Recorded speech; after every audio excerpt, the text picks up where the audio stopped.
तो बंधु, आज जिस चलचित्र का अनुवाद लेकर के मैं आपके समक्ष प्रस्तुत हूँ उसका नाम है इयोमा चिंगू। सबसे पहले तो 64 मुट्ठों की सलामी बनती है उस शख्स को जिसने इस चलचित्र का नाम रखा। और यदि आप इस विचार में हैं कि सिर्फ चलचित्र का नाम ही ऐसा विचित्र है, तो ना ना ना ना ना मेरे भाई, सिर्फ चलचित्र ही नहीं, इसके अंदर उपस्थित सभी वो पात्र, सभी के नामों की कतई पलटा के ले ली गई है। कोई होंग है, कोई चौंग है, कोई लौंग है, और यदि मैंने इन नामों से पुकारा ना तो मैं क्या, आप भी भ्रमित हो जाएंगे। खैर, इस नाम को आप त्याग दीजिए। आप इस चलचित्र को गूगल पर मदर्स फ्रेंड 2015 के नाम से भी सर्च कर सकते हैं, और चलचित्र का नाम देखकर ही आप समझ गए होंगे कि इसके अंदर क्या होने वाला है। चलिए ज्यादा देर न करते हुए हम चलचित्र का शुभारंभ करते हैं। तो चलचित्र के प्रारंभ में हम देख पा रहे हैं हमारे चलचित्र का प्रमुख पात्र, जिसका नाम है चिलंडू, जो अभी अभी ही आया है अपनी माता श्री की सखी के घर पर। दोस्तों, इसके यहाँ पर आने का कारण बस एक ही है कि इसकी माता श्री ने इसे अपनी सखी के घर भेजा है ताकि ये और अच्छे से अध्ययन अध्यापन का कार्य कर सके। और इसकी माता श्री की सखी है अपनी परकटी, और चिलांडू ने जब परकटी के दर्शन किए तो पहले ही नेत्र दर्शन में मित्र की पैंट टाइट और चड्डी गीली हो जाती है,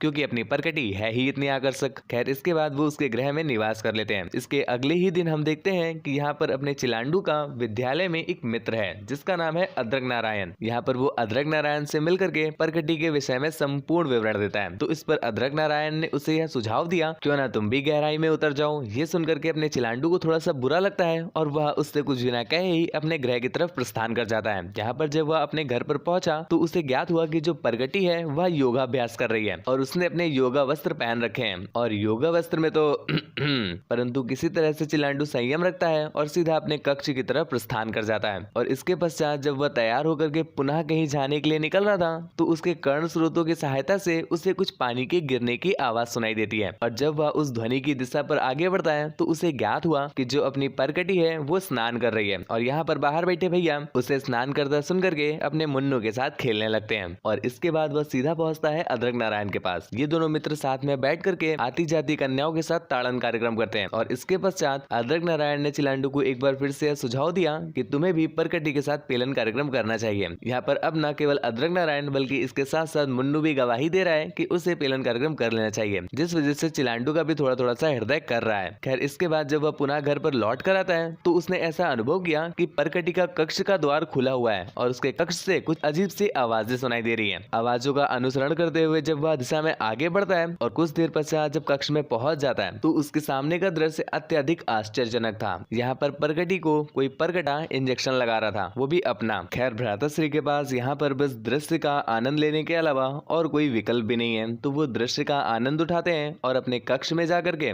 मुन्नू को परेशान करते हैं। खैर, इसके अगले ही दिन अपना चिलांडू जब अपने विद्यालय की तरफ प्रस्थान कर रहा था तो उसके गमन के पश्चात ही यहाँ पर अपनी परकटी भी एक वाहन को लेकर के सीधा किसी दिशा में निकल जाती है। यहाँ पर अपना चिलांडू उसे थोड़ी शक भरी निगाहों से देखता है तो वो उसका पीछा करता है। कुछ समय पश्चात हम देखते हैं कि परकटी एक आधुनिक वस्त्रालय में पहुंचती है। यहाँ पर उसे एक व्यक्ति भी मिलता है जो कि शायद उस वस्त्रालय का स्वामी था, जिसके बाद परकटी वस्त्र को धारण करने के लिए उसे वस्त्र रूपांतरण केंद्र में ले जाती है। और यहाँ पर हम देखते हैं कि उसका अनुसरण करते करते उस वस्त्रालय का स्वामी भी उस केंद्र में पहुंच जाता है, जिसके बाद पता नहीं क्यों भीतर से चीखने की ध्वनि सुनाई देती है। खैर, कुछ समय तक तो इनका पेलन कार्यक्रम चलता है, जिसके बाद ये दोनों चद्दर पोंछ करके उस वस्त्रालय से बाहर आ जाते हैं, क्योंकि इन्हें वाहन लेकर के वापस अपने गृह की ओर प्रस्थान करना था। परंतु इतने में ही अपनी परकटी की दृष्टि पड़ती है चिलांडू पर, जिससे उसे शंका होती है कि शायद चिलांडू ने उनके चल रहे कार्यक्रम को फुल HD में लाइव देख लिया होगा, जिस कारणवश वह थोड़ी सी चिंता में है। खैर, कुछ समय पश्चात वो दोनों ही अपने गृह पर आ जाते हैं और यहाँ पर हम देख पा रहे हैं कि जो चिलांडू है वह परकटी का एक आंतरिक वस्त्र लेकर के अपने हाथों में छिपा लेता है, जिसे ढूंढते ढूंढते परकटी उसके शौच घर में आ जाती है। और यहाँ पर उसे ज्ञात हो गया कि चिलांडू ने ही उसका आंतरिक वस्त्र छुपाया था।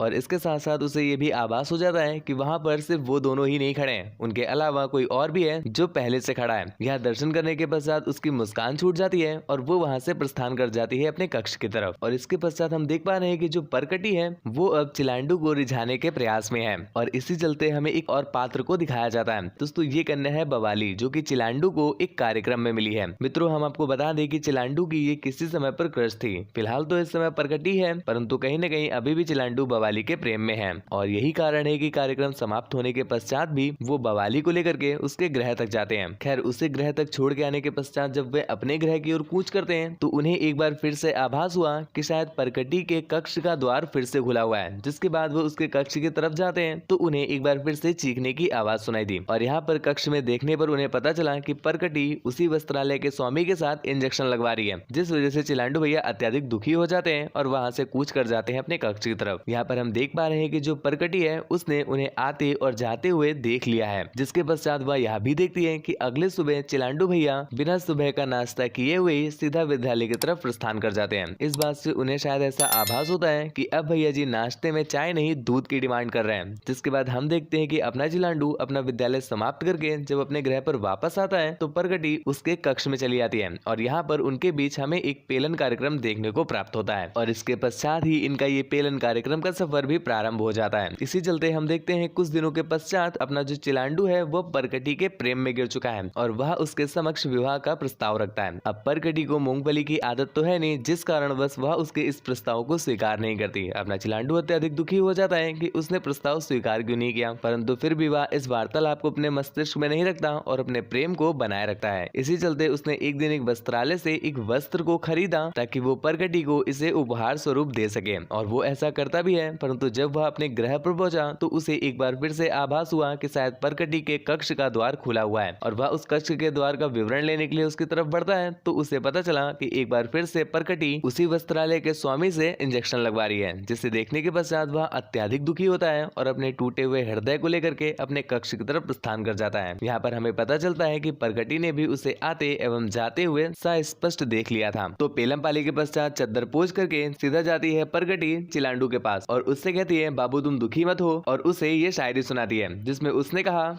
बाबू बात मानो मेरा मन नहीं भरता मूंगफली के दाने से, मेरा तो मन भरता है हवस के दीवाने से। तुम तो बर्बाद हो चुके हो हिलाने से, पर मेरा मन नहीं भरता बस दबाने से। मुझे चाहिए लंबी रेस का घोड़ा जो गड्ढा कर दे मार के हथौड़ा। मुझे चाहिए लंबा माइलेज न चाहिए थोड़ा थोड़ा। मैं मांग रही डायनासोर और तू दिखा रहा है कीड़ा मकोड़ा। अब इसके आगे क्या ही कहूँ, बस इतना सुन निकल बैन का। अब ये सुन करके अपने चिलांडू को भी आ गया क्रोध तो उसने उससे कहा भग चादर चोर। जिसके बाद चिलांडू भैया अपना सारा झूला झंडा पैक करके सीधा पहुंच जाते हैं अपने परम मित्र अद्रक नारायण के पास और यहीं पर वो सभी के साथ रहना स्टार्ट कर देते हैं। कुछ समय बाद हम देखते हैं कि उन्होंने अपनी बवाली के साथ सेटिंग भी बिठा दी है और मूवी के एंडिंग में हम इनको पेलम पाली करते हुए भी देख पाते हैं। खैर इसी पेलम पाली के दृश्य के साथ यह चलचित्र यहीं पर अंत हो जाता है। आपको चलचित्र कैसा लगा हमें नीचे टिप्पणी के माध्यम से अवश्य बताइएगा। वीडियो को पसंद करने वाले बटन को दबा करके आप अपना प्यार हमें दिखा सकते हैं और अभी तक आपने चैनल को सब्सक्राइब नहीं किया है मित्र तो तुम क्या कर रहे हो। भविष्य में आने वाली ऐसी रोचक टपाटप वाले चलचित्र को आप कभी भी चूकना नहीं चाहोगे, इसलिए आप अभी ही चैनल को सब्सक्राइब कर लीजिए और घंटा भी दबा दीजिए। मेरे चंद्रमुख को देखना चाहते हैं या फिर मुझसे कुछ वार्तालाप करना चाहते हैं तो मुझे इंस्टाग्राम पर अनुसरण करके संदेश भेज दीजिएगा। तो आज के लिए बस इतना ही, धन्यवाद, चला था।